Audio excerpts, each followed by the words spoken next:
June 6, 1944. Somewhere near Rouen, France, the shiny metal of a damaged P-51 Mustang dropped through the broken clouds, its Packard Merlin engine trailing a thin line of smoke. Lieutenant Thomas Fraser from the 334th Fighter Squadron, 4th Fighter Group, had lost his way during the chaos above the Normandy beaches. His fighter, marked with the squadron code QPG and nicknamed Jerry, hit the French countryside hard. Fraser survived the crash and would spend the rest of the war as a prisoner. But his airplane, serial number 43-24825, a P-51B-15-NA model, was about to start a journey that would deeply surprise some of the Luftwaffe's best test pilots. The Mustang lay mostly whole in that French field and was soon recovered by German teams who had mastered the careful work of collecting crashed Allied planes across occupied Europe. Within weeks, this aircraft was taken to Recklin, the Luftwaffe's main testing center, about 100 kilometers northwest of Berlin in Mecklenburg, where it was fixed using parts from other wrecked planes found across German-held lands. The plane came out wearing German symbols, its body marked with the Luftwaffe code T9+HK, and its tail and bottom sides painted bright yellow for easy spotting by German pilots, so they wouldn't mistake it for an enemy. The propeller tip was painted yellow too, and a red band circled the engine's nose.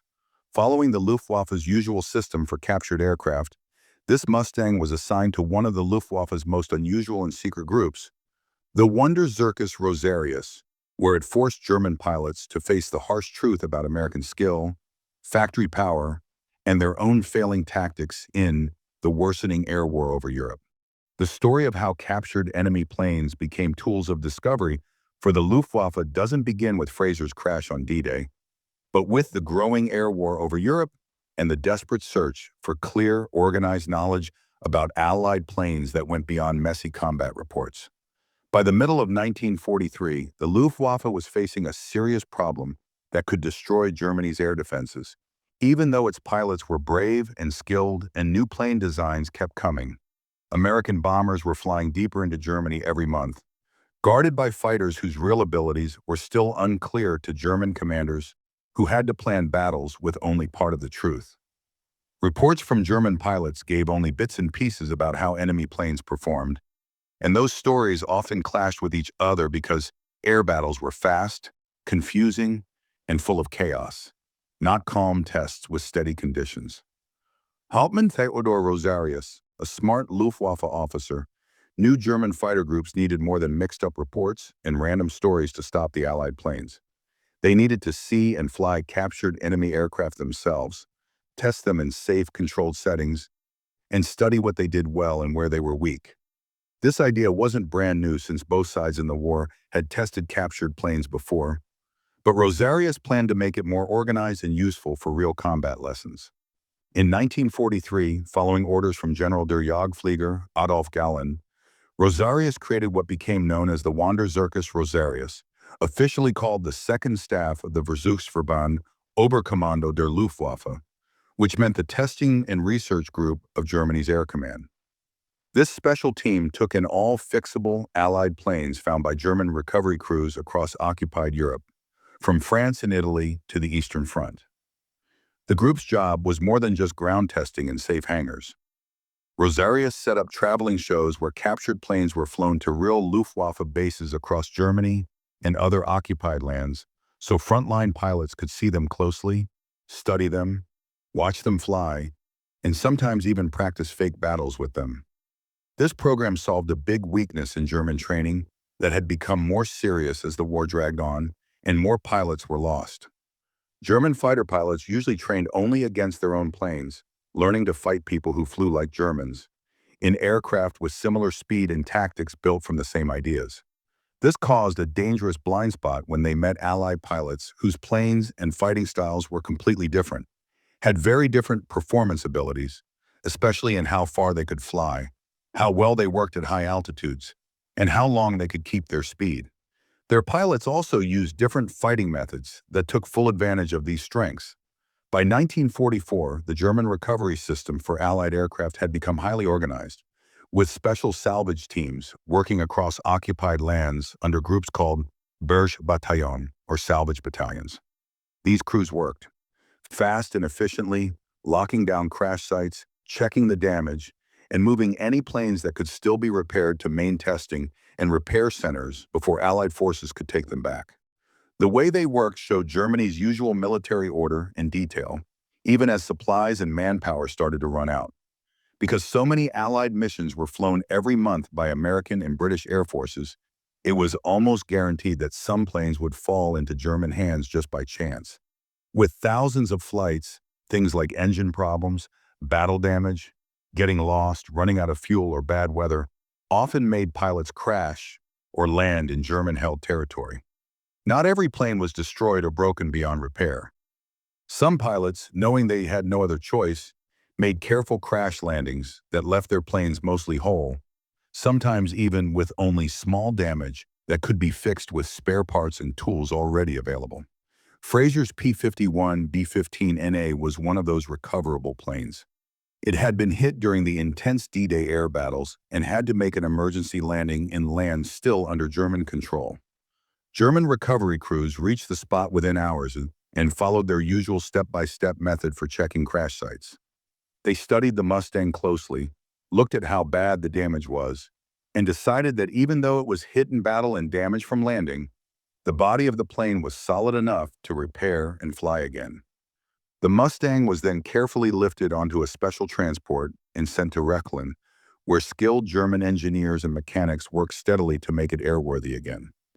The Recklin Testing Center, once called Erprobungsstelle Recklin and located near Lake Müritz, was the Luftwaffe's main base for testing new German aircraft and studying captured enemy planes in detail. The center, which was officially known as the Luftwaffe's main testing base from February 26, 1936, had large workshops filled with special tools, wide test ranges for many kinds of checks, and long runways made just for safe test flights.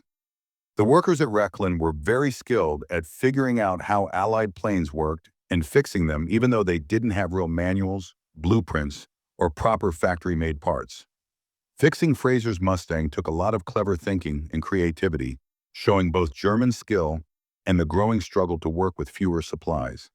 The workers took parts from other crashed P-51s found across Europe, collecting enough usable pieces to build one working plane from several broken ones. The Packard 1650-3 Merlin engine, built under license from the Rolls-Royce Merlin 63, had a two-stage, two-speed supercharger that gave it 1,490 horsepower at around 13,750 feet, using 61 inches of mercury boost pressure. It was carefully inspected and repaired with replacement parts gathered from different sources. This engine was a major step forward in design, giving much more power at high altitudes than engines with only one supercharger stage, thanks to its advanced intercooled two-stage system. The plane's 50 caliber Browning M2 machine guns, 2 in each wing in the P-51B model, were removed and replaced with weights to keep the plane balanced correctly, because German rules strictly banned putting weapons on captured planes used for testing or training. This rule was meant to keep things safe and prevent captured planes from ever being used against Germany if one somehow returned to Allied hands. The moving wing and tail parts were checked closely to make sure they were strong and worked right.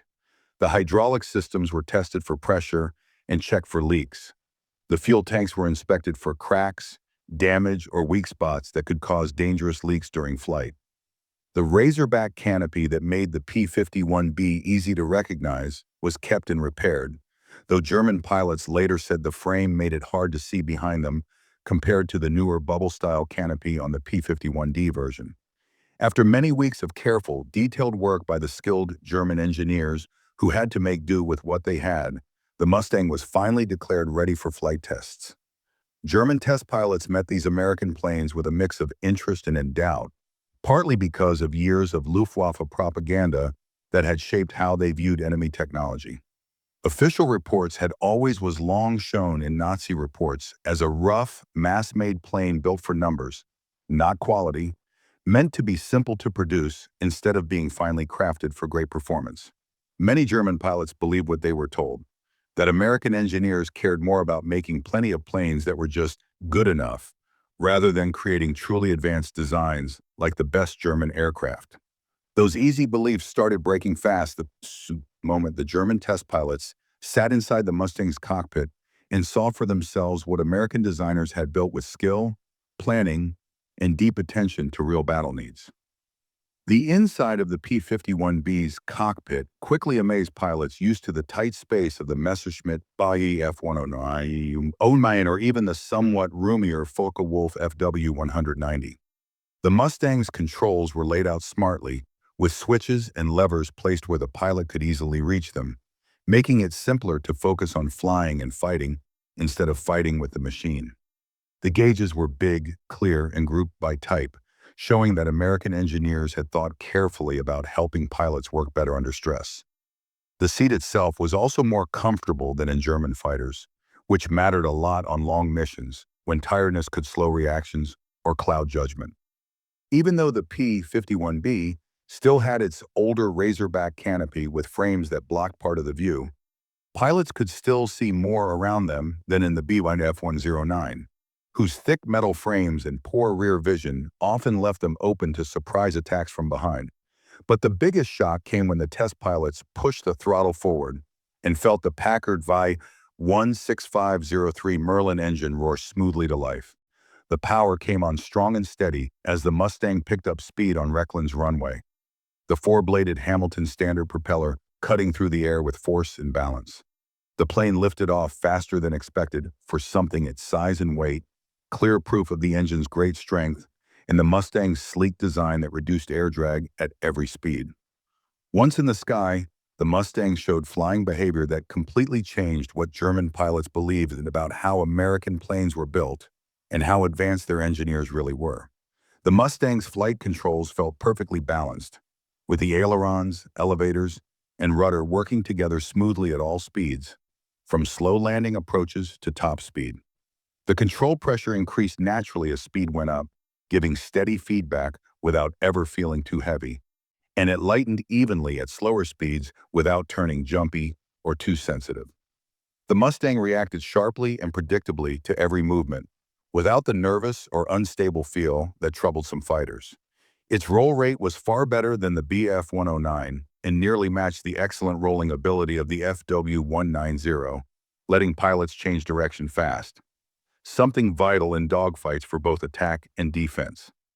The plane could be flown hard through sharp turns and quick moves without showing any sign of spinning out or losing control, a huge safety advantage in combat. German test pilots carefully explored everything the Mustang could do through planned flights, testing its full range of motion to find both its strong points and any risks. They were especially surprised by how well it climbed.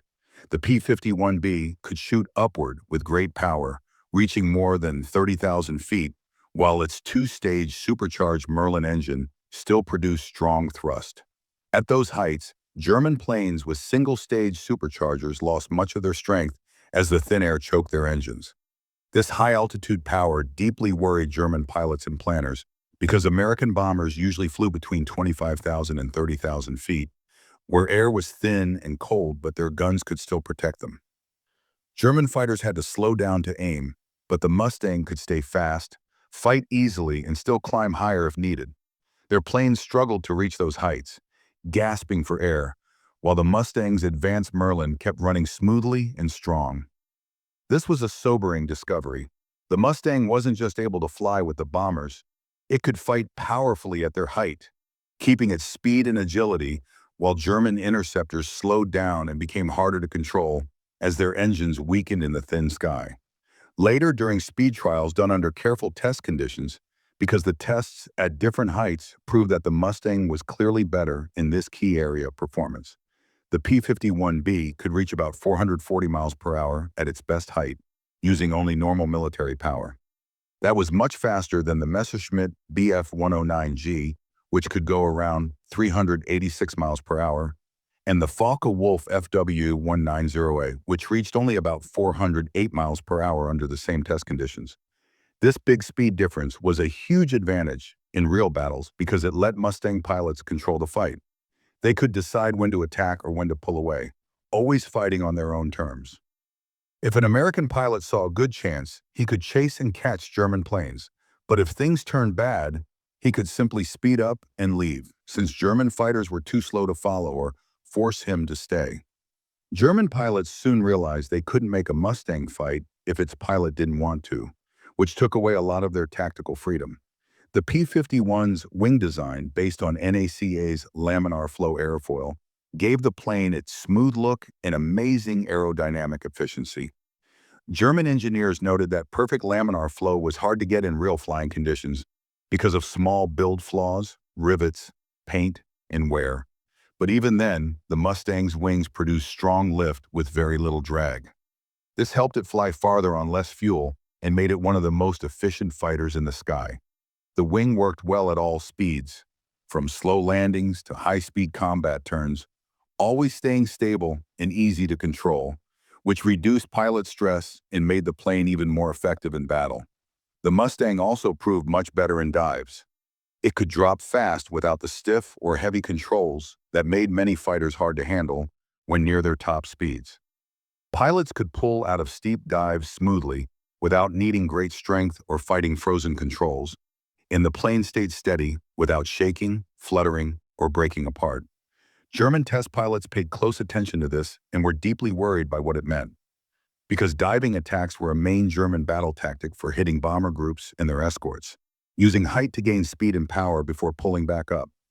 The Mustang's skill to chase German fighters through fast dives and still keep full control all the way removed one of Germany's main fighting advantages. Turning ability, though, was more complicated and needed careful study.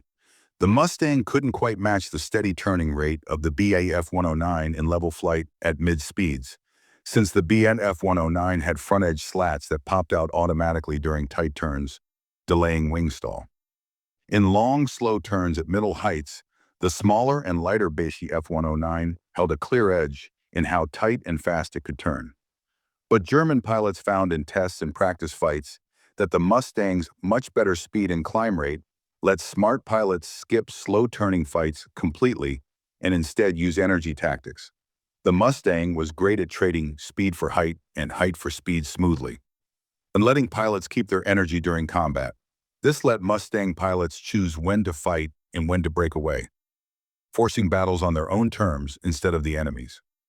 German engineers studying the plane closely at both Recklin and Göttingen were deeply impressed by how strong and solid the Mustang was. It was built tough, with wide safety limits designed into its key parts all across the frame. This strong building style was very different from German methods that often cut structural strength to the smallest safe point to save weight and gain more performance. The P-51 could take heavy damage that would destroy lighter German planes and still make it back to base, which meant more pilots lived and more planes flew again. American engineering clearly focused on survival, easy repair, and keeping planes flying mission after mission without breaking down, accepting a bit more empty weight in return for toughness that kept both planes and pilots in action longer.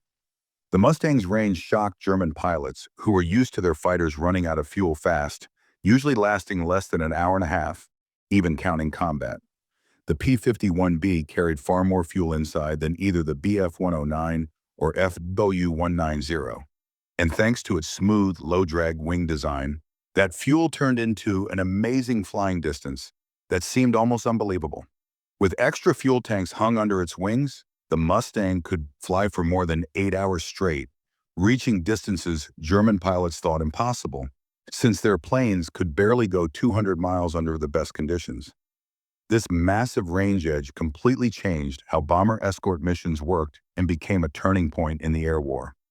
Early in the conflict, German fighters just waited until Allied escorts had to turn back for fuel, then struck the unprotected bombers deep inside German airspace. The Mustang ended that forever. American escorts could now fly with the bombers all the way to the target and back to England, leaving no moment when the bombers were unguarded.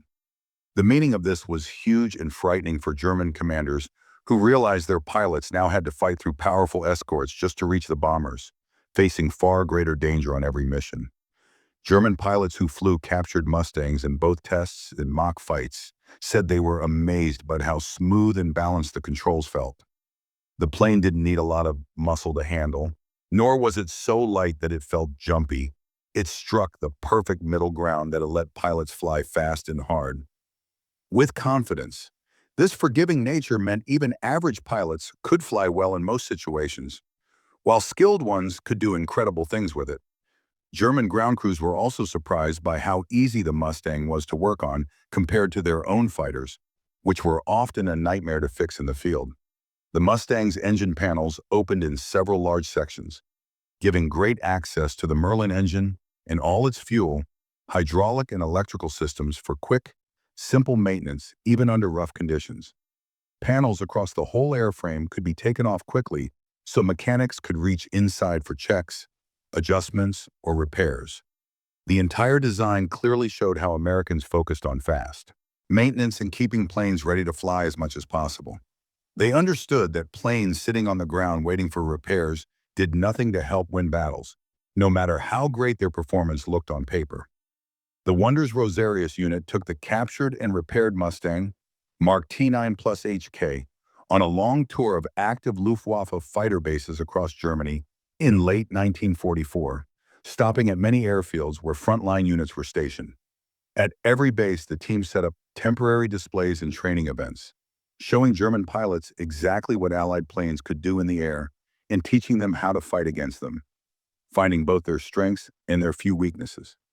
Each event started with the captured aircraft taxiing past rows of German pilots and ground crews, creating strange, almost unreal scenes as enemy planes with German markings and bright yellow ID paint rolled past German fighters.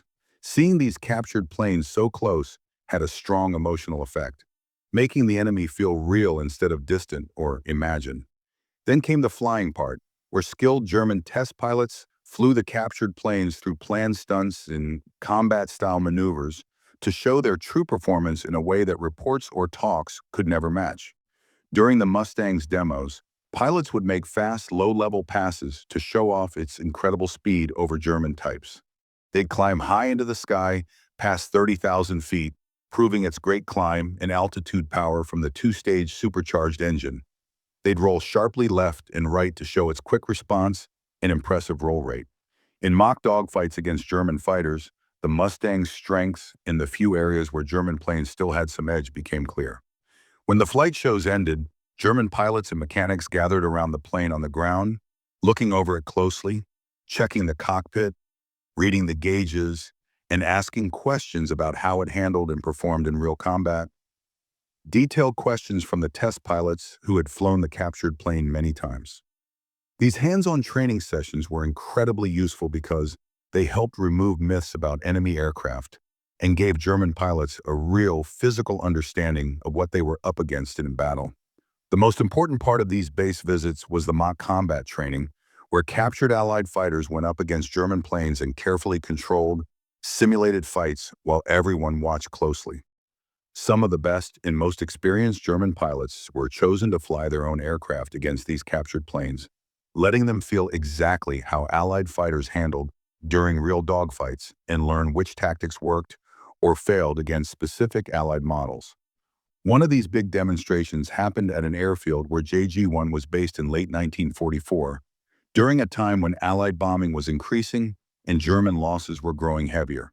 The base commander arranged for several of his best pilots to fight mock battles against the captured Mustang so they could gain first-hand experience and share what they learned with their units.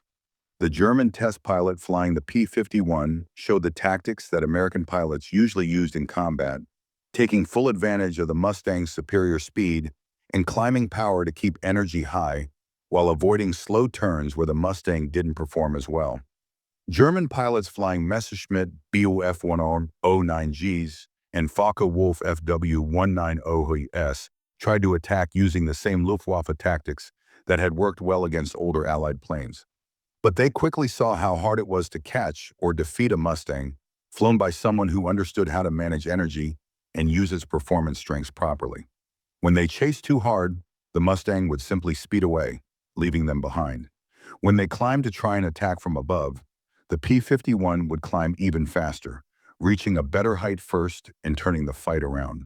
When they tried to pull the Mustang into tight turns where the Bf-109's better turning might help, the Mustang pilot would avoid it by flying straight out with higher speed, then returned to the fight with renewed power and altitude when the timing favored him. These training dogfights were eye-opening for the German pilots, many of whom had believed their planes and tactics could still hold their own against the Allies. Seeing the Mustang's strength up close in real combat-style flying made it clear that American pilots in P-51s had major and undeniable advantages in both speed and control, offered valuable first-hand lessons, and gave pilots clearer insight into enemy aircraft. They came too late to change the overall outcome of the air war. The same scenes of discovery and uneasy realization played out again and again at Luftwaffe bases, where the Wander Zirkus Rosarius continued its tours through the end of 1944 and into 1945. For each visit, pilots were given confident official briefings, insisting that German fighters remained equal to or even better than Allied planes. But those claims fell apart once they saw the demonstrations and mock battles themselves. The evidence was right in front of them. Allied aircraft were faster, stronger, and better engineered than many had believed. Walter Dahl, a German fighter commander in 1944, later described these visits in his memoirs, though historians caution that his accounts aren't always reliable. Still, he wrote about the striking and almost unreal sight of captured American fighters and bombers parked beside German planes on the airfields, while pilots crowded around to study them. Squadron leaders were even allowed to fly some of the captured planes in controlled mock battles, gaining real experience with how Allied aircraft performed in the air instead of relying only on reports and propaganda. Dahl stressed how valuable that knowledge was, explaining that knowing an enemy's true strengths and weaknesses could mean the difference between life and death when making split-second decisions in combat. After each demonstration, the flight leaders would return to their squadrons to teach what they'd learned, giving detailed lessons about the captured planes, their handling, and the tactics that could work against them. This system of passing along practical, first-hand knowledge helped German pilots enter combat with a more accurate view of what they faced and what few advantages they still held. But by the end of 1944, as Germany's situation collapsed on every front, the program's success was limited. Despite the training and insights the Wander Zirkus Rosarius provided, it couldn't overcome the overwhelming Allied superiority in numbers, technology, and resources that was rapidly sealing the Luftwaffe's fate. By late 1944, even though these demonstrations clearly gave helpful tactical information and helped German pilots better understand Allied aircraft abilities, that knowledge couldn't fix the bigger and growing problems Germany faced. The Luftwaffe was running out of fuel, which meant new pilots barely got enough flight training before being sent into combat with very little real experience. Skilled veterans who knew how to handle aircraft like the P-51 through hard combat lessons were becoming fewer and fewer, lost to the nonstop air battles of 1944 that killed too many of their best. Even though aircraft production stayed surprisingly high despite constant Allied bombing of German factories, it couldn't replace the losses fast enough to keep the Air Force strong. Worse, what pilots learned from the captured planes often made them lose hope instead of gaining confidence once they realized how outmatched they were. German pilots began to understand that their own planes were simply weaker, or at least not good enough in the most important ways for the missions they had to fly. The P-51's speed, long range, and excellent high-altitude power were things no German fighter could truly match. German engineers studying the captured Mustangs took their work far beyond just flying and fighting tests. At both Recklin and Göttingen, they carefully took apart the P-51's parts to learn how Americans built them, what materials they used, and what design choices made it so effective. They studied the wing shape and structure very closely, trying to figure out how American engineers managed to get such smooth, low-drag performance. They also examined the Packard 16500-3 Merlin engine with great interest, noticing its advanced two-stage supercharger with an intercooler that gave it powerful high-altitude ability. The fuel system was looked at in detail as they tried to understand how Americans achieved such long range, and the hydraulic systems were checked for their reliability and how easy they were to repair compared to German ones. German engineers repeatedly noticed the very high quality of materials used throughout the P-51. Americans had access to important materials like top-grade aluminum alloys, special steels, and reliable rubber, which let designers make planes that were both strong and reasonably light while still keeping production fast. By 1944, Germany was running out of many key materials, forcing them to use substitutes that were often weaker, less durable, or harder to work with. Studying captured Mustangs showed German engineers that American factories used advanced production techniques that allowed large-scale manufacturing without losing quality. P-51s were built on highly developed assembly lines that kept parts accurate and consistent across thousands of planes. German production, by contrast, relied on smaller dispersed factories to avoid bombing, often using poorly trained, forced labor, which caused uneven quality, slower production, and more maintenance problems in planes already in service.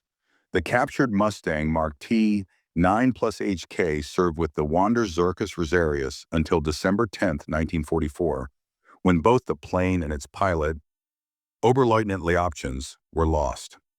Records don't clearly say whether it crashed during a demonstration, was destroyed in an Allied air raid on its airfield, or was lost for some other wartime reason.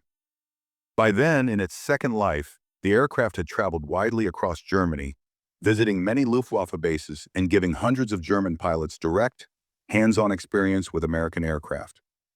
Other captured Mustangs played similar roles, and German records and post-war studies show that at least 2 P-51s were used by the Wander Zirkus Rosarius in 1944 and early 1945, marked T9 plus CK and T9 plus HK for evaluation and demonstration purposes.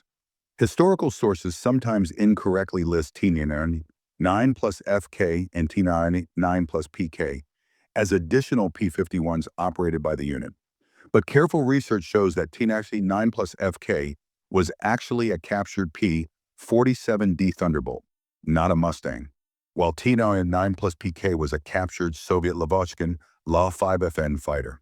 The T9 designation code was not officially assigned to any regular Luftwaffe operational unit in German records, strongly suggesting it was an ad hoc code used specifically for Wander Zirkus Rosarius, captured aircraft operations, rather than following standard Luftwaffe structure.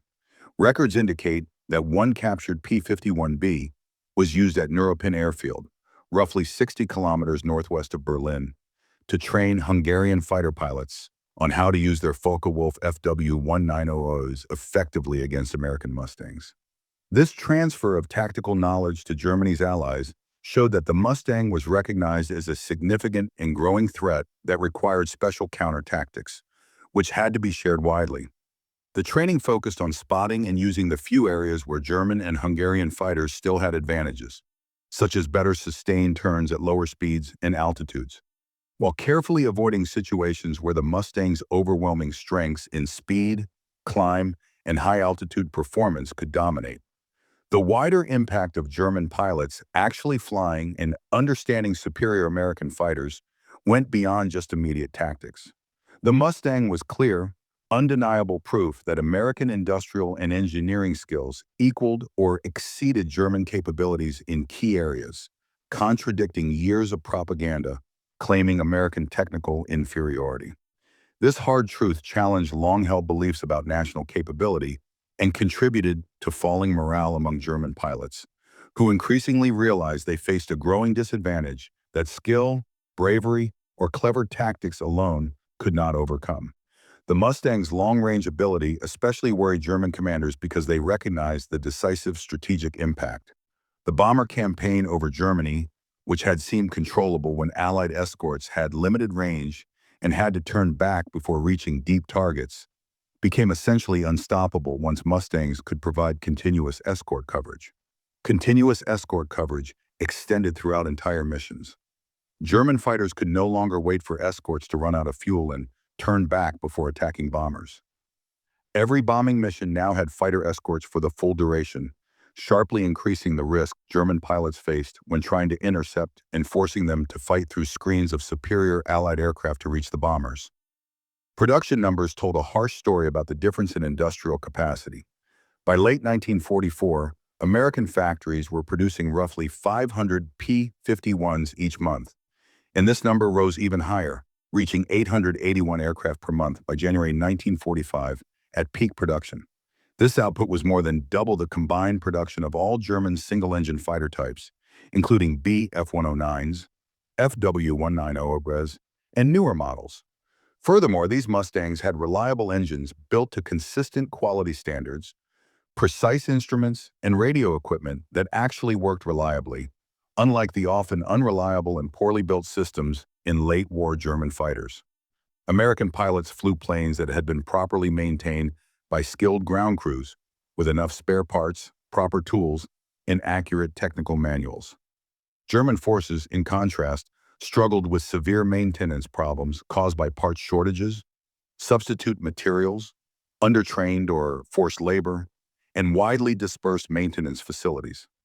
The quality and thoroughness of American pilot training also became evident during combat, as analyzed by surviving German American pilots usually arrived at operational units with 200 to 400 hours of flight training, including instruction in advanced combat tactics, instrument flying in various weather conditions, and formation flying procedures. By late 1944, German pilot training had been drastically shortened because of severe fuel shortages and the loss of training facilities and experienced instructors. New pilots sometimes reach frontline units with barely 100 hours of total flight time, little combat training, and often no instrument training, leaving them dangerously unprepared for real combat.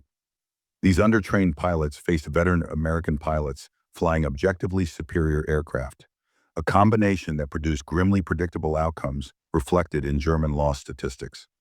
German loss rates among fighter pilots rose sharply and unsustainably during 1944 and early 1945. Experienced pilots who had learned through hard combat experience how to use their aircraft's strengths while avoiding enemy advantages were killed or badly wounded faster than replacement pilots could be trained, even under the rushed and inadequate programs. New pilots with minimal training survived only a few missions on average before being shot down, bailing out if lucky, dying if not.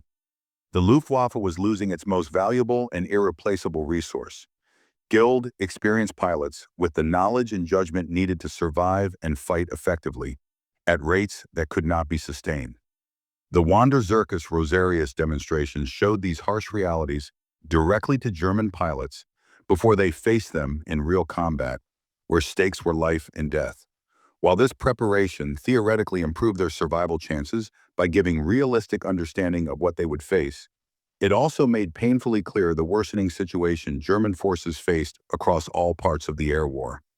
Pilots who flew the captured Mustang or watched demonstration flights understood with uncomfortable clarity that they would face opponents with significant performance advantages in the areas that mattered most: speed, range, high-altitude capability, and overall numbers. This knowledge, while tactically useful, added heavily to the severe psychological pressure German pilots felt in late 1944 and early 1945 as the strategic reality became undeniable. Some German test pilots who flew captured P-51s through many test flights in mock combat developed grudging professional respect for American engineering, skill, and design philosophy despite being enemies.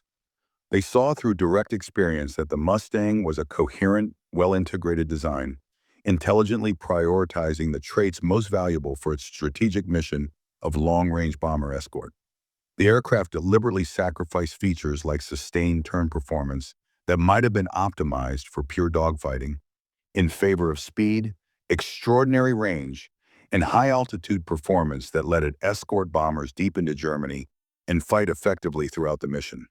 This showed sound engineering judgment, choosing practical design compromises to meet mission goals rather than chasing theoretical maximum performance that didn't serve real operational needs. The Mustang's ease of production also impressed German engineers who knew manufacturing challenges well from their own experience. The aircraft's design allowed true mass production through modular construction that supported parallel manufacturing, standardized components that reduced complexity and training needs, and design features that deliberately simplified assembly. American factories could produce Mustangs in large numbers while keeping high quality because the design itself considered production from the start.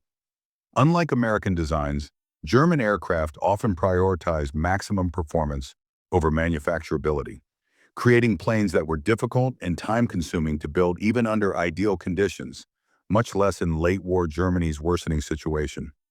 The Packard 1650-3 Merlin engine that powered Fraser's P-51B and other early Mustangs showed another area where American capabilities outpaced German achievements. Packard successfully built Rolls-Royce Merlin engines under license in the U.S., producing thousands with remarkably consistent quality despite the engine's complexity. The sophisticated two-stage supercharger with intercooler gave excellent and sustained high-altitude performance that German inline engines could not match. While the engine was reliable and fairly easy to maintain in the field, German engines like the Daimler-Benz D B605 suffered quality problems in 1944 as material shortages forced substitutes and production dispersal to avoid bombing, reduced quality control. The psychological impact on German pilots who directly experienced the performance gap cannot be overstated or dismissed as just morale problems. These men had entered the war confident in their training, their aircraft, and their tactical doctrines. By late 1944, extensive combat, experience, and exposure to captured Allied aircraft through programs like the Wonder Zirkus Rosarius had systematically eroded that confidence. They recognized clearly that they faced opponents with decisive advantages in aircraft performance, overwhelming numbers, better logistics, more thorough training, and superior intelligence. Flying combat missions under these conditions required extraordinary courage, often bordering on fatalism, and acceptance of likely death or severe injury. Former Luftwaffe pilot accounts and post-war interviews from this time often describe the hopeless feeling of seeing American fighter formations appear on the horizon and knowing clearly that those escorts could not be avoided by any tactical maneuver and could not be outrun by any German fighter in operational service. German pilots understood that engaging Mustangs at high altitude meant fighting at a severe disadvantage in every important performance category. Choosing not to engage meant allowing American bombers to strike targets without opposition, speeding Germany's military and industrial collapse. Neither choice offered acceptable outcomes from a professional military point of view. Yet these were the stark decisions German fighter pilots faced every day during the war's final year. As Germany's strategic situation worsened beyond hope, the Wanderers Rosarius continued operating into early 1945, performing demonstrations with various captured aircraft as long as aviation fuel was available, and operational airfields could be maintained against Allied advances from east and west. As Allied forces pushed deeper into Germany from multiple directions, the unit's ability to travel safely to operational bases for demonstrations steadily decreased. Eventually, the program had to stop as the general collapse of German military organization overtook even specialized units like test and evaluation groups that previously received priority for scarce resources. The ultimate fate of captured P-51s used by German forces remains unclear or unknown in many cases due to incomplete records and the chaos of Germany's final collapse. Some aircraft were certainly destroyed on the ground during Allied air raids that increased dramatically in 1945. Others may have been deliberately destroyed by retreating German forces to prevent recapture by advancing Allied armies.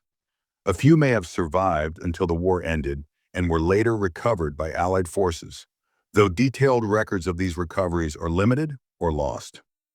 The knowledge gained from systematically testing captured Mustangs gave German pilots valuable tactical intelligence about aircraft capabilities, optimal engagement parameters, and exploitable weaknesses. But this knowledge could not overcome the fundamental and overwhelming disadvantages the Luftwaffe faced by 1944. Pilots understood intellectually that the Mustang could outrun, outclimb, and dramatically outrange German fighters. Offered limited practical benefit when German pilots still had to engage these superior aircraft in defense of German territory under direct orders. The testing and demonstration program represented a sophisticated and systematic attempt to counter Allied advantages through tactical innovation and improve pilot knowledge. But tactics and knowledge alone could not make up for inferior aircraft performance, severe numerical disadvantage, inadequate training due to fuel shortages, and chronic shortages of spare parts and experienced maintenance personnel. Lieutenant Thomas Fraser's P-51 B-15NA, Hawthorne, serial number 43-24825, had an extraordinary afterlife following his forced landing on D-Day. From a crashed fighter lying in a French field, it became an instrument of revelation for German pilots, clearly demonstrating American engineering capabilities and forcing acknowledgement of Allied air superiority that no amount of propaganda could overcome. The aircraft served this important educational role until its loss in December 1944, having traveled extensively across Germany and provided hands-on experience and sobering realistic assessment to hundreds of Luftwaffe personnel. The story of captured Mustangs in German service illustrates the sophisticated and professional approach the Luftwaffe took toward understanding enemy capabilities, despite Germany's deteriorating strategic position. Rather than relying solely on fragmentary combat reports and intelligence assessments of uncertain reliability, German forces invested significant and scarce resources in recovering, repairing, and systematically flying captured Allied aircraft under controlled conditions. This systematic approach to tactical intelligence gathering represented best practices for military organizations seeking to understand opponent capabilities accurately, and it continued even as Germany's strategic situation became increasingly hopeless. The Wunderschutz's Rosarius program demonstrated that even sophisticated intelligence gathering, professional competence, and systematic analysis could not overcome fundamental material and strategic disadvantages of the magnitude Germany faced. German pilots who flew captured Mustangs gained valuable knowledge about aircraft characteristics and optimal tactics. But that hard-won knowledge primarily confirmed what many already suspected or understood. Allied aircraft possessed significant and decisive performance advantages that German industry and engineering could not match during the war's final years, given resource constraints and strategic circumstances. The experience of German test pilots confronting the Mustang's capabilities and coming to terms with American engineering achievement parallels the broader German military experience during World War II's latter stages across all theaters and services. Initial confidence in German technological superiority and tactical innovation gradually gave way to recognition that Allied forces possessed decisive advantages in multiple critical areas. Vast industrial capacity, access to strategic resources, enormous manpower reserves, and increasingly sophisticated technological capabilities that matched or exceeded German achievements. The Mustang represented one particularly visible manifestation of these Allied advantages. American designers had created an aircraft that excelled at its intended strategic mission of long-range bomber escort. American industry produced it in enormous numbers, with consistent quality, despite the design's complexity. American training programs prepared pilots thoroughly to extract maximum performance from the aircraft in combat. German forces could study, analyze, and appreciate these advantages through programs like the Zirkus Rosarius, without being able to replicate or effectively counter them, given the strategic and material constraints they faced. The technical sophistication of the P-51 challenged and ultimately demolished German assumptions about American engineering capabilities that had been carefully cultivated by propaganda. Official information had portrayed Americans as capable of producing simple, rugged equipment in vast quantities, but fundamentally incapable of sophisticated design requiring engineering excellence. The Mustang demonstrated conclusively that American engineers could create highly refined, efficient designs that matched or exceeded German capabilities in the areas that mattered strategically. The wing design represented advanced aerodynamic research successfully implemented in high-volume production. The Packard 1650-3 Merlin engine demonstrated American capability to manufacture complex high-performance engines in large quantities with consistent quality. The aircraft's systems integration reflected sophisticated engineering that successfully balanced multiple competing requirements to create a coherent, effective weapon system optimized for its intended mission.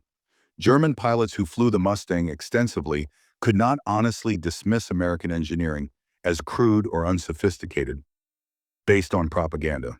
They experienced firsthand an aircraft that handled beautifully across its flight envelope, performed superbly in the mission profile that mattered strategically, and demonstrated thoughtful, competent design throughout every system.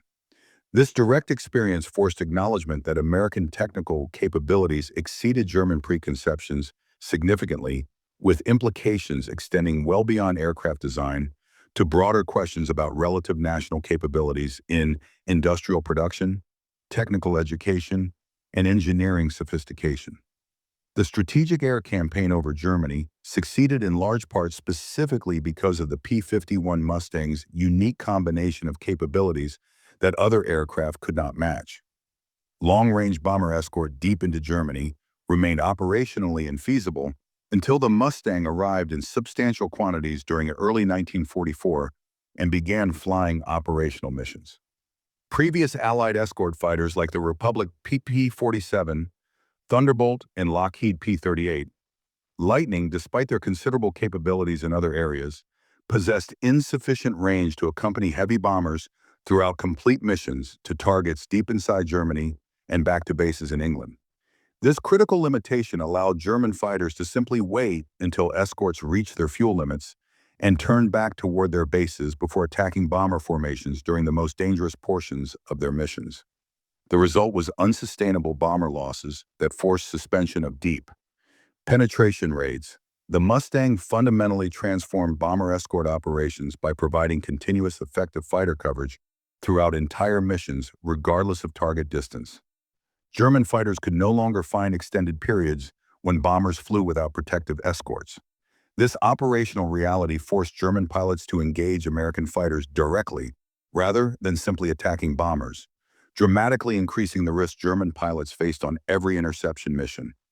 Combined with growing Allied numerical superiority and declining German pilot quality due to training time reductions, Mustang escorts made bomber operations over Germany operationally sustainable for the Allies. While German attempts at interception became increasingly costly, ineffective, and ultimately futile. The Luftwaffe conducted extensive technical evaluation of captured P-51s at multiple facilities with particularly detailed performance testing occurring at Göttingen, where German engineers created comprehensive technical reports documenting Mustang capabilities in systematic detail. These evaluations measured speed at various altitudes, climb rate throughout the altitude range, absolute ceiling range under various configurations, and handling characteristics across the complete performance envelope under controlled test conditions. German engineers created detailed technical reports documenting all findings, comparing P-51 performance directly with German fighter types under equivalent conditions and analyzing specific design features that contributed to observed performance. These technical reports circulated within German aviation circles, informing aircraft designers about Allied technical approaches, providing tactical planners with accurate performance data for operational planning, and giving operational commanders realistic assessments of Allied capabilities for use in tactical decision-making. The reports confirmed what combat pilots had been reporting from actual engagements. The Mustang possessed significant and decisive performance advantages in the most critical categories for the strategic mission of bomber escort. The systematic analysis highlighted the aircraft's exceptional range that enabled strategic escort missions, superior high-altitude performance enabled by the two-stage supercharged engine, high maximum speed that provided tactical flexibility, and harmonious handling characteristics that reduced pilot workload and enabled effective combat maneuvering. German engineers noted and documented specific design features that contributed to these capabilities, including the aerodynamically efficient wing design, the powerful and sophisticated supercharged engine installation, the large internal fuel capacity supplemented by external tanks, and the thoughtful systems integration throughout the aircraft. The technical intelligence gathered supported conclusions that existing German fighter designs required substantial improvements to remain competitive with current Allied types, much less future developments that would certainly incorporate lessons learned from current operations. Germany initiated several ambitious fighter development programs during 1944, specifically intended to counter Allied air superiority through advanced technology, including the Fauer-Wolf FW-190D, with inline engine for improved high-altitude performance, the Fauer-To-152 specialized high-altitude fighter, and various revolutionary jet and rocket-powered designs.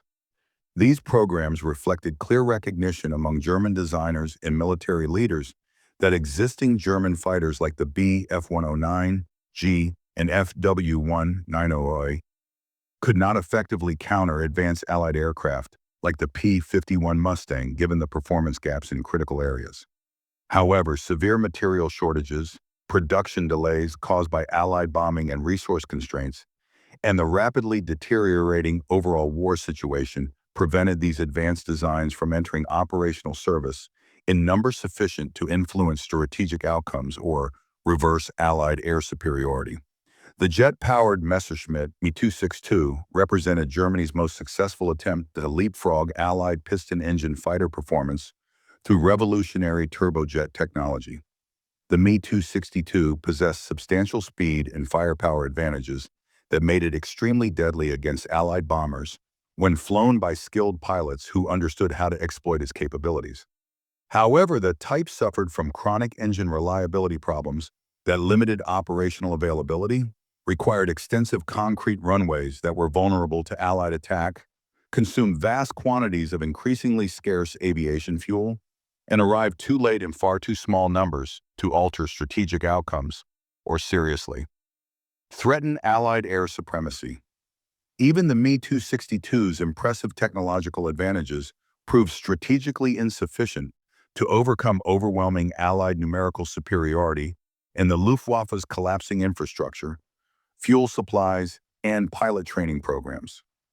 The final year of World War II in Europe witnessed the Luftwaffe's systematic dissolution as an effective fighting force capable of meaningful resistance. Catastrophic pilot losses, severe and worsening fuel shortages, production difficulties caused by Allied bombing, and overwhelming Allied numerical superiority combined to render German air defense increasingly ineffective, regardless of individual pilot skill or courage. The captured aircraft testing program continued operating as long as practically possible, attempting to provide tactical intelligence that might improve German pilot survivability, even as strategic outcomes became inevitable and final defeat approached.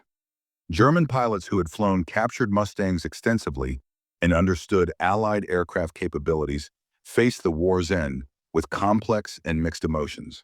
Professional pilots appreciated the engineering achievements represented by aircraft like the P-51. Even while regretting their service on the losing side of history's most destructive war, many harbored no illusions about Germany's defeat being anything other than total and unconditional.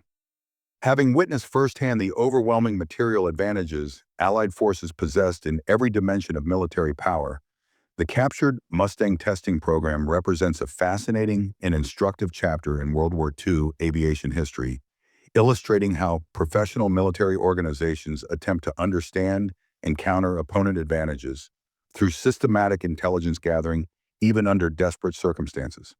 The program provided tactically valuable knowledge to German pilots through direct experience with captured aircraft.